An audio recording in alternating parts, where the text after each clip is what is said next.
Regaining My True Path by Eric Perot. When I was 18, all I wanted to do was draw cartoons and be a photographer.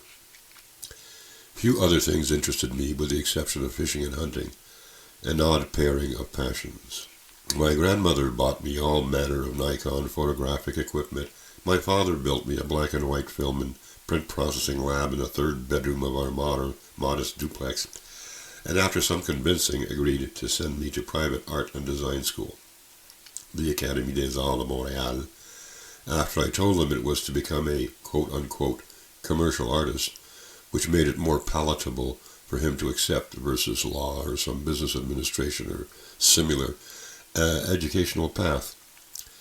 Well, as time marched on, I wanted to get a new car, get my own apartment, and soon realized that I needed to make real money, as the revenues from a budding creative life were meager. So I went to a leading art studio in Montreal, doing a variety of jobs, then as a junior art director at an ad agency, followed by advertising manager for Atlas Copco and a Canadian distributor for Fujifilm. Although all these jobs did include some creative aspects, the core functions were marketing and business. From that, I went on to magazine ad sales and magazine publishing, with management and promotion consuming just about all my time. But the purely creative aspects of my life had by then been sidetracked for good for all practical purposes. During it all, I greatly admired artists who remained committed to their creative roots no matter what.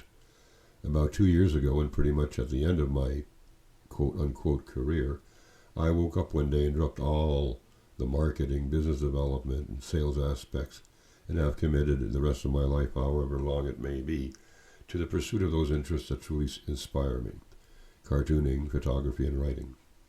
I've taken courses, built a macro photography as well as a podcast recording studio, bought gobs of equipment and a myriad of software and hardware, and generally surrounded myself with all the creative tools I need. Not a financially wealthy man by most measures, I've had to rationalize my financial wherewithal to accommodate this shift, but I feel better than I have in decades, finally mixing excitement with serenity and looking forward every day to the creative projects which I'm challenging myself with. After a very long hiatus, and as it should be, I will die an artist. Excerpt from my upcoming ebook, Recollections from My Time on Earth, Snackable Short Stories. The end.